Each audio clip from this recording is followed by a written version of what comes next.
Hello friends. दोस्तों, मैंने यह छोटा सा वीडियो बनाया है इस बात को समझाने के लिए कि इंग्लिश लैंग्वेज जो है वह इतना मुश्किल नहीं है जितना कि लोगों ने बना दिया है। और उन्हीं लोगों ने बनाया है जो छोटी सोच में जीते हैं। और आज की दुनिया ऑनलाइन हो चुकी है और इंग्लिश दुनिया की सबसे लोकप्रिय भाषा है। इसमें किसी को कोई शक भी नहीं होना चाहिए। और हम भारत में रहते हैं और हमारे यहाँ इतनी भाषाएं बोली जाती हैं कि और चूंकि यूपी, एमपी, बिहार और ये सब मेन जो बड़े स्टेट्स हैं यहाँ पे हिंदी बोली जाती है। और शुरू से आज़ादी के बाद से ही यह देखा गया कि हिंदी बहुत लोकप्रिय भाषा है, तो हम हिंदी बोलते हैं। बहुत अच्छी बात है, लेकिन जब करियर बनाने की बात होती है तो इंग्लिश का नॉलेज होना बहुत ज़रूरी है। और इससे क्या होता है, हमारी सोच बड़ी होती है, हमारे सामने एक नई दुनिया खुल जाती है, एक नया साहित्य खुलता है और हम बहुत कुछ सीखने भी लगते हैं। तो इंग्लिश सीखना मुश्किल बिल्कुल नहीं है, लेकिन कैसे सीखें यह ज़रूरी है। क्योंकि जब आप एक स्टेज पे आते हैं, मान लीजिए आप स्कूल में सीनियर क्लासेस में आ जाते हैं या फिर कॉलेज में आ जाते हैं, तो ऐसा नहीं है कि आप इंग्लिश समझते नहीं हैं, आप इंग्लिश समझते हैं और आप 80 to 90% इंग्लिश आप समझ जाते हैं। लेकिन कभी कभी आपको समझने में परेशानी होती है और आप बोलते इसलिए नहीं है क्योंकि आप बोलते नहीं हैं या बोलने की कोशिश नहीं करते हैं। और बोलने की कोशिश करेंगे तभी आप बोल पाएंगे। केवल किताबों को पढ़ने से काम नहीं चलेगा, क्योंकि जो भी चीज़ आप करना चाहते हैं जब तक आप करेंगे नहीं तब तक वो बात आप में आएगी नहीं। और इंग्लिश सीखना मुश्किल बिल्कुल नहीं है। हाँ, ये बात है कि जब आप एक दूसरी भाषा सीखते हैं तो दूसरी भाषा के नियमों में जाना पड़ता है, उसके प्रवाह में आना पड़ता है। प्रवाह मतलब आपका प्रोनाउंसिएशन, जो उच्चारण होता है वह तो बदलेगा ही। हिंदी के ढंग से हम अंग्रेजी बोल सकते हैं, ठीक है, क्षेत्रीय भाषा का असर होता है, लेकिन अच्छी इंग्लिश का मतलब है कि आपका उच्चारण सही है। ऐसी बात नहीं है कि अमेरिका और इंग्लैंड में वहाँ की मातृभाषा ही इंग्लिश है तो इसलिए वहाँ के लोग इंग्लिश बहुत अच्छी बोलते हैं, ऐसा कुछ नहीं है। वहाँ पे जो एजुकेटेड क्लास है वह अच्छी इंग्लिश बोलता है, उसी तरह जिस तरह इंडिया में, भारत में जो एजुकेटेड क्लास है, जो जागरूक है, वह अच्छी हिंदी बोलता है। नहीं तो सब बोलचाल की भाषा बोलते हैं और बोलचाल की भाषा में गलतियां तो होती ही हैं, लेकिन हम गलतियों पर ध्यान नहीं देते हैं। लेकिन जब इंग्लिश की बात होती है, जब बोलने लगते हैं तो हमें कितनी बार गलतियां दिखाई देने लगती हैं। खासकर यदि हमें इंग्लिश का नॉलेज है तभी तो हम गलतियों को पकड़ पाएंगे। नहीं तो हम सुनते हैं और कोई तेजी से बोलता है तो हम इम्प्रेस्ड हो जाते हैं, वाह क्या बात है। तो ऐसा है कि जब आप इंग्लिश सीखना चाहते हैं तो सबसे पहली बात है कि आपको इंटरेस्ट होना चाहिए। जब तक आपका इंटरेस्ट नहीं होगा कोई भी काम आप सफलतापूर्वक नहीं कर पाएंगे। तो एक आपके अंदर में इंटरेस्ट होना चाहिए। और दूसरा फैक्टर है कि आप खुली सोच में आइए। ठीक है, यदि आपकी खुली सोच है बहुत अच्छी बात है, लेकिन जब तक आप खुली सोच में नहीं आएंगे तब तक किसी भी बात को आप वेलकम नहीं करेंगे, आप किसी नई चीज़ को सीखना नहीं चाहेंगे। तो मन जब खुला होता है, जैसे खुला आकाश में पंछी उड़ता है, उसी तरह मन को भी है ना, खुला आकाश चाहिए, खुलापन चाहिए। और यह ज़रूरी है किसी भी नई चीज़ को सीखने के लिए। अब इंग्लिश में आपको क्या चाहिए, तो इंग्लिश में ग्रामर का नॉलेज ज़रूरी है। आपकी वोकेबलरी बिल्डिंग अच्छी होगी तो आप आसानी से अपनी बात को कह पाएंगे। और नॉलेज ऑफ ग्रामर जो होता है, ग्रामर की जानकारी होनी चाहिए। लेकिन एक बात मैं आपसे कहना चाहूँगा कि आपको अप्लाइड ग्रामर की ज़रूरत है। अप्लाइड ग्रामर मतलब वह ग्रामर जो आप यूज़ करते हैं बोलने में या यूज़ करते हैं उसको लिखने में, इसी को अप्लाइड ग्रामर कहते हैं। और स्कूल में जो ग्रामर पढ़ाई होती है वो धीरे धीरे एक एक साल करके आप आगे बढ़ते हैं और धीरे धीरे आप इंग्लिश को समझने लगते हैं और फिर शायद बोलने भी लगते हैं। वो डिपेंड करता है कि स्कूल का माहौल कैसा है और वहाँ पे लोग बोलने वाले हैं कि नहीं। कितनी बार मैंने देखा है इंग्लिश के क्लास में टीचर्स हिंदी में ज़्यादा बोलते हैं, तो इसका कोई मतलब नहीं होता, वो फील नहीं होता कि यह क्लास इंग्लिश का है। तो इंग्लिश के क्लास में टीचर्स को भी एटलीस्ट कम से कम इंडिया में 75% इंग्लिश में बोलना चाहिए, तब बच्चे भी महसूस करते हैं कि नहीं, इंग्लिश ज़रूरी है, और वो फील भी करने लगते हैं। जैसे टीचर्स जैसे बोलते हैं तो उसका असर बच्चों पे होता है, उसका असर स्टूडेंट्स पे होता है, और उसी के अनुसार क्लास का माहौल भी बनता है। तो अप्लाइड ग्रामर की बात होती है, तो अब ग्रामर में क्या नॉलेज चाहिए, तो मैं आपको बताता हूँ। आपको पहले sentence, tense, person, number, gender, article, parts of speech, voice, narration, और जैसा मैंने पहले कहा वोकैबुलरी बिल्डिंग, और फिर क्या होता है कॉन्वर्सेशन। तो कॉन्वर्सेशन में आप जनरल बातें करते हैं, और एक और टर्म आता है जो बड़ा पॉपुलर आजकल हो चला है, खासकर जॉब के लिए, ग्रुप डिस्कशन, जिसको जीडी भी कहते हैं।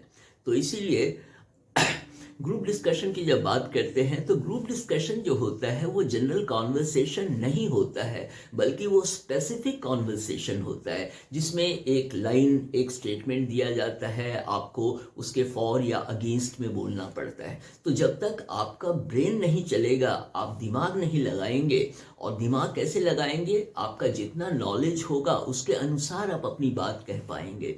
तो इसके लिए आपका जनरल नॉलेज भी अच्छा खासा होना चाहिए, तब आप अपनी बातों को बहुत फोर्स के साथ कह पाएंगे। और ग्रुप डिस्कशन में भी क्या होता है, यदि आप बहुत जोर जोर से बोल रहे हैं तो ये नेगेटिव पॉइंट हो जाता है, क्योंकि आप दूसरों पर हावी होने की कोशिश कर रहे हैं। तो इसीलिए ग्रुप डिस्कशन में आपको बड़े सहज भाव से अपनी बात कहनी होती है, और आपको एक टाइम दिया जाता है, उसी टाइम के अंदर में आपको अपनी बातें ख़त्म कर देनी है। तो इसीलिए ऐसा नहीं है कि आप बोल रहे हैं और लोग सुन रहे हैं, नहीं, एक टाइम स्लॉट होता है, और टाइम स्लॉट के अंदर में ही आपको अपनी बात कहनी पड़ती है। तो ग्रुप डिस्कशन एक सीरियस कॉन्वर्सेशन हम कह लें, उसे कहते हैं। तो इसलिए इंग्लिश सीखना मुश्किल नहीं है। और दूसरी बात होती है प्रोनाउंसिएशन। तो हम वर्ब के रूप में जब यूज़ करते हैं तो हम कहते हैं प्रोनाउंस, लेकिन जब नाउन के सेंस में हम यूज़ करते हैं तो उसको हम कहते हैं प्रोनाउंसिएशन, और स्पेलिंग भी उसका बदल जाता है। प्रोनाउंस का स्पेलिंग होता है PRONOUNCE, लेकिन प्रोनाउंसिएशन का होता है PRONUNCIATION। बहुत लोगों को मैं देखता हूँ कहते हैं प्रोनाउंसिएशन, कितने स्टूडेंट्स को भी मैं देखता हूँ कहते हैं प्रोनाउंसिएशन, जो गलत है।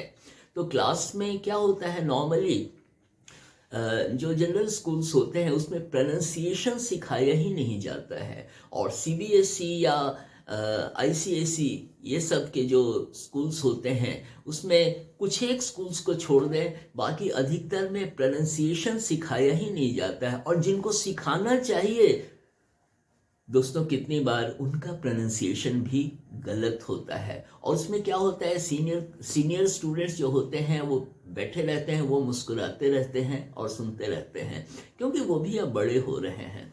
तो इसलिए प्रोनाउंसिएशन ज़रूरी है। अब जैसे इंग्लिश में भ, जैसे हिंदी में हम कहते हैं भ, तो इंग्लिश में भ नहीं कहते हैं बल्कि व कहते हैं। तो इसीलिए वेरी हम नहीं कहते हैं, हम वेरी कहते हैं। तो और फ, जैसे हिंदी में हम प, फ, ब, फ हम मुंह खोल के बोलते हैं, लेकिन जब इंग्लिश में उसे बोलना होता है तो हम हल्का सा मुंह खोलते हैं और उसको ऐसे कहते हैं फ।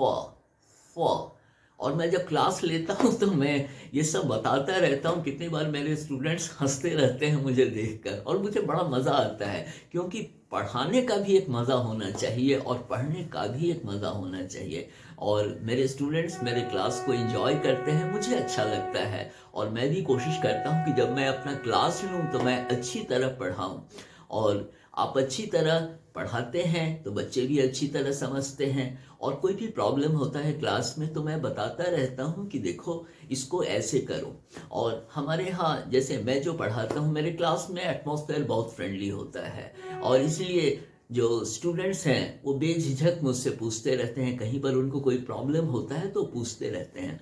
अब दूसरी बात आई, इंग्लिश का नॉर्मली दुनिया में दो तरह से इंग्लिश बोली जाती है। ऐसे तो हर देश का जो बोलने का अंदाज होता है इंग्लिश का, जैसे अफ्रीका में हम कहेंगे अफ्रीकन इंग्लिश, मतलब इंग्लिश ही है, लेकिन अफ्रीका का जो रीजनल लैंग्वेजेस सब है उनका असर आ जाता है, तो इसीलिए अफ्रीकन इंग्लिश कहते हैं।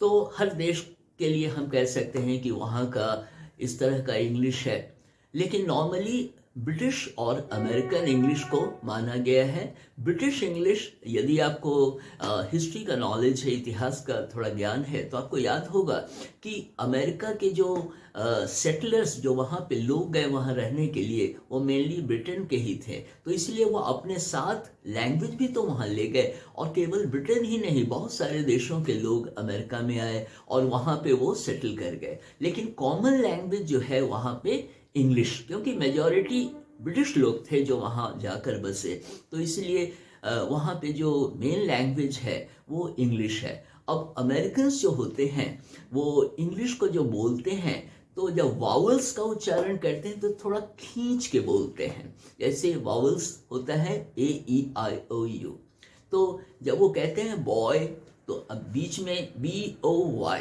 तो वो कहेंगे बॉय बॉय। तो आप देख रहे हैं ओ पे वो ज़्यादा समय लगा रहे हैं, बॉय। फाइट FIGHT, तो वो कहेंगे फाइट फाइट। आपको मज़ा भी आ रहा होगा और मुझे भी बोलने में मज़ा आ रहा है। लेकिन ब्रिटिश लोग जो होते हैं उनकी इंग्लिश को क्लिप्ड इंग्लिश कहते हैं।